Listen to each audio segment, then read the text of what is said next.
Hey, what's going on, gang? This is Nate on the Stone. Welcome back to my channel, and welcome to the 42nd episode of The Rolling Stone. And boy, we've got a lot to talk about this week.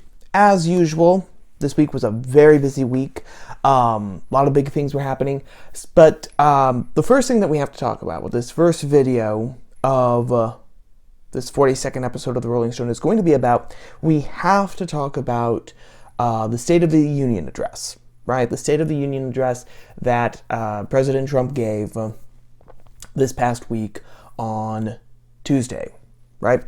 I'm just going to give my sort of the things that I really liked about it, and then I'm going to mention some things that I didn't like about it. Some things that I wish that Trump had talked about, that he had mentioned, but that he did not, for whatever reason. And I have a couple of ideas why he didn't talk about those things. But what did I like about the State of the Union address? Of course, the first part of it was all about the economy and jobs, etc., etc. That was kind of boilerplate because, of course, Trump's the cornerstone of his 2016 campaign, the cornerstone of his entire administration was economic recovery, right? That has been the theme of both his campaign and his first term as president. And it sounds as if that is going to continue to be his theme as he starts campaigning for re-election this year, starts re-campaigning in earnest. And it'll probably remain one of his themes for his second term if he wins it. So, that was usual to be expected, but the points of his State of the Union address that really stood out, for me at least, the first one was when he spoke of educational freedom. He had a little 4-year-old girl, Jelena Davis, and her mom, Stephanie, single mom, who works from Philadelphia, okay? And they were going to receive an educational scholarship from the state of Pennsylvania, which would allow her, little Jelena, and her mom, Stephanie, to choose a school that Stephanie wanted to go to. She was not going to have to go to the school that was in the district that she just happened to live in. She could actually choose. And the governor of Pennsylvania vetoed that legislation from the Pennsylvania legislature. So President Trump, I don't know exactly how he did it, but he said that he could announce to Jelena that she was going to receive an educational scholarship that would actually allow her to choose which school she wanted to go to. And he urged Congress to pass the Education Freedom Scholarships and Opportunity Act that would give underprivileged children opportunity scholarships so that they could go to a good school of their choice. Or at the very least, they could go to a school of their choice, which I think this should be one of the things that he re-campaigns on. Seriously. All you have to do with the education system in America today, okay, is point out the statistics. It's a joke. Go to, do any one of those man on the street videos and ask people simple questions about U.S. history. 50% of Americans don't know American history. Okay, simple facts like, who did we fight during the Revolution? When did the Civil War take place? What amendment to the Constitution abolished slavery? Things like that. People don't know that. Furthermore, I want to say that it's 64% of Americans, okay, they only have a 5th grade reading comprehension. No matter how you slice it or dice it, the public education system in this country has failed. It has failed students, it has failed kids, it has failed us. This should be something that President Trump really hones in on for the 2020 campaign. And it should be something that Congress should pass, right? Because unless you are just a dyed-in-the-wool ideologue, right? Kids, children, the people whom the left claim to have so much love, so much compassion for, should not be receiving garbage for an education, which is what it is. So that's the first thing that I really loved. I really loved when President Trump, in his State of the Union address, talked about the Artemis program, about going back into space. He talked, of course, about the creation of the Space Force. But what really got me excited was when he said, we should go back to the moon. The first man, first woman on the moon, and from there on the moon, using that as a stepping stone to go to Mars. All I could think of, the first thing I thought of, honestly, was an interview that the writer Ray Bradbury gave. I forget exactly when. It's on YouTube. Where Bradbury said, no, we need to go back to the moon, and from there we should go to Mars. All I could think of when Trump was talking about this on Tuesday was, wow, Bradbury, if he was, God rest him, if he was alive today, if Bradbury was alive today, he would be crying tears of joy. And it's true. I know some people might say, well, the deficit, and how are we going to pay for it? This is something that should be cut. No, I think that other things should be cut before this, because I think that Trump is right. I think that Americans in particular, but men as a general rule, are explorers. Mankind is almost wired to explore different things, different places, different environments, different cultures. It's one reason why, people have gone on expeditions. It's a big reason why the New World here was discovered. It's a reason why, the Romans expanded. It's a reason why the Greeks established colonies all over the Mediterranean Sea, all along, in that big basin of which the Mediterranean is the center. That was a great reason. It was something. It also struck me that this was something about the future. Talking about the future. So many times we have very limited dreams for the future. We're told that we have to be practical, we have to be realistic, and we do. But you also need to have an ideal. You need to have a really high goal to aim for, so that when you have that as the aim, even if you fall short of the goal, you're still going to get a lot farther than if your goal was, say, somewhere down here. Aim high, and you're still going to get somewhere, even if you miss your goal. That was something that I really loved. I loved when President Trump said that the U.S. was going to be joining the 1 Trillion Trees Initiative that would unite government and the private sector to plant trees in the U.S. and around the world. Simple conservationist stuff. I love it. And it was actually rather funny when he talked about this, when I call them the Damos de Blanco. Okay, they were all the ideological members of Congress who happened to be women, although I guess the politically correct terminology now is they identify as women, when they were all dressed in white protesting him. And some of them, the camera panned after he mentioned this 1 Trillion Trees Initiative. It panned away towards them in their reaction, and then they kind of had to remind themselves, oh yeah, planting trees, that's a good thing. We can clap at that one. So that was really good. I loved, too, how he talked about the past, about America's past, and about heroes in America's past that we really don't hear a lot today. He mentioned Annie Oakley, Davy Crockett, Wyatt Earp, right? People whom every schoolboy and schoolgirl used to know the names of. Now, very, very seldomly do we hear these names. And he tied it in, actually, with real heroes who are still alive with us today. I shouldn't say real heroes, but heroes who are still alive with us today, like Brigadier General Charles McGee, who was one of the last surviving Tuskegee Airmen.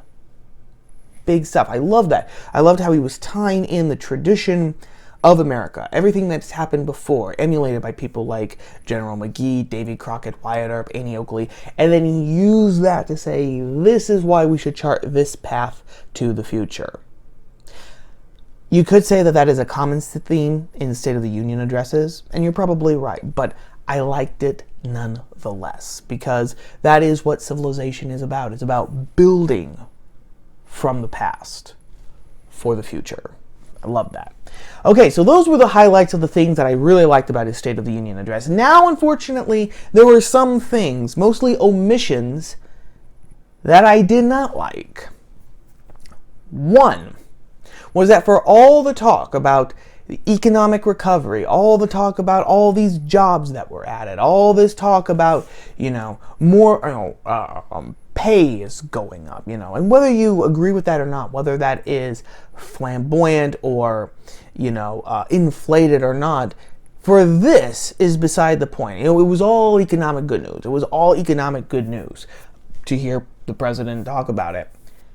He did not mention, and he did not condemn, more importantly, woke capitalism and vulture capitalism. Now, what are those things, you might be asking? Well, woke capitalism is when companies unite with ideologues to push ideological agendas.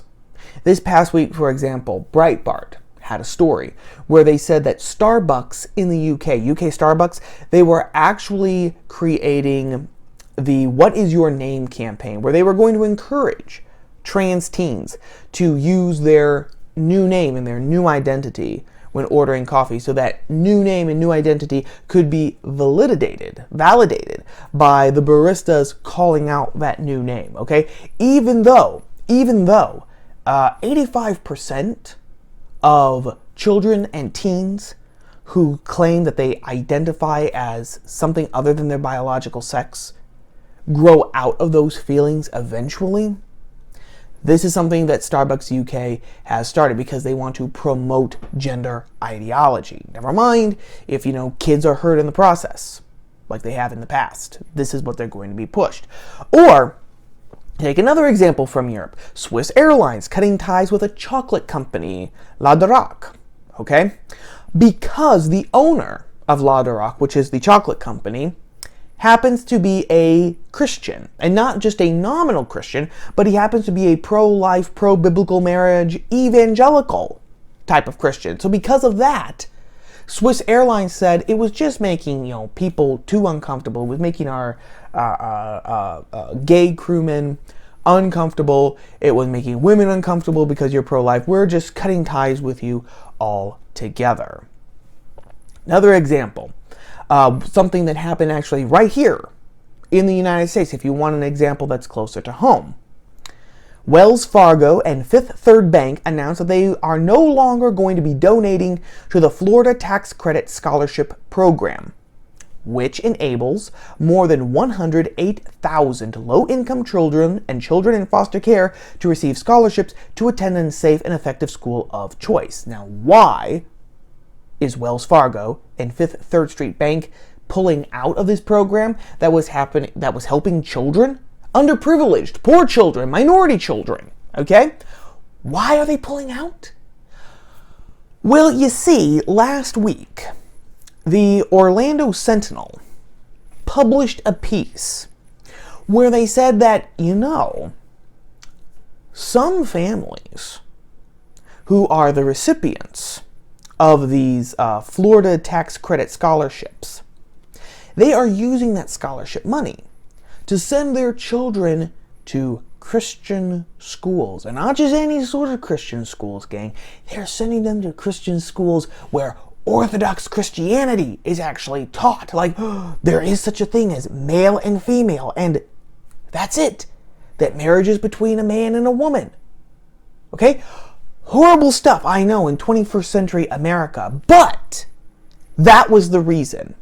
So in other words, because parents were exercising free choice and they were sending their kids, okay, again, poor children, to good schools who happen to be Christian and who happen to be Orthodox Christians, the Orlando Sentinel ran a big piece about how it's just really bad optics, for the companies donating to this, and this is what parents are doing, giving that money, sending their kids to these homophobic, transphobic, bigoted, backwards, Christian, Jesus-worshipping schools.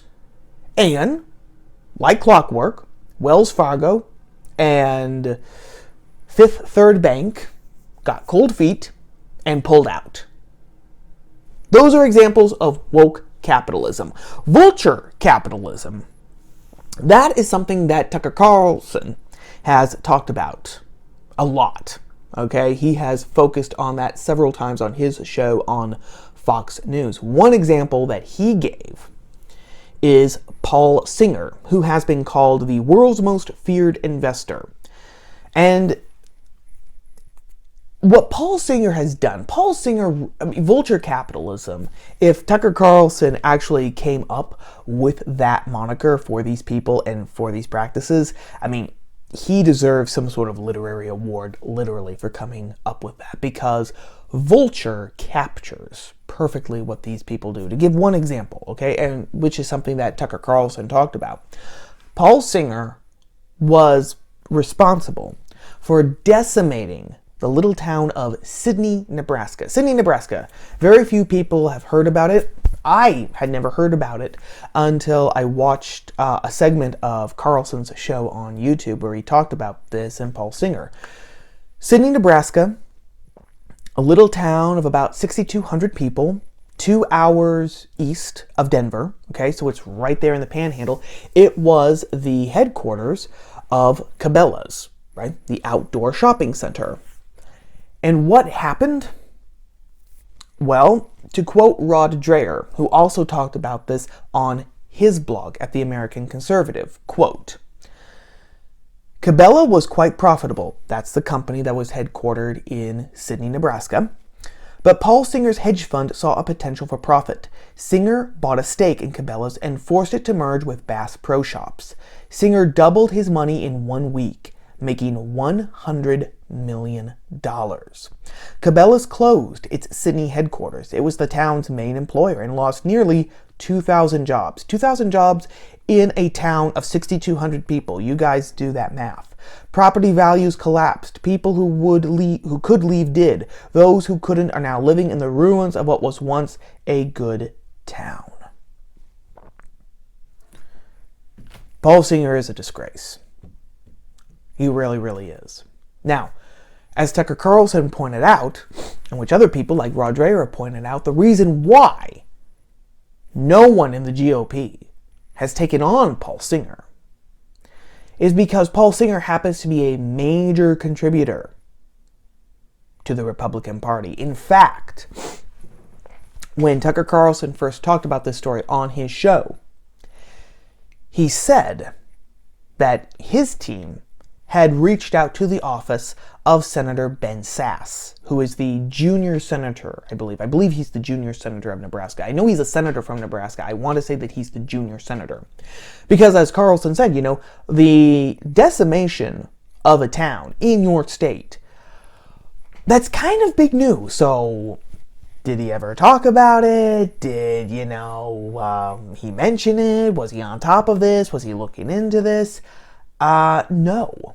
Now, eventually, Senator Sasse did release one of those boilerplate comments about Sidney, how terrible it was, how solutions need to be found, etc., etc. But he never mentioned Paul Singer, never condemned Paul Singer, because, as Carlson pointed out again, when Ben Sasse was actually running for the Senate, his biggest single contributor was Paul Singer. And that might be one reason why Trump didn't come towards this with a 10-foot pole. Because Paul Singer is a big Republican donor. And this actually brings me to a point that I wanted to make about the State of the Union address. I watched the State of the Union address on CNN's website. CNN was streaming it along with other media sites. And they said, President Trump is going to, sell the economy and sell himself at the State of the Union address. And I was thinking, yeah, but that's what every president does, whether we like it or not. And I'm of the side that does not like it. The State of the Union address has become a political event. I much prefer, shock of shocks, when someone like, how Washington did it.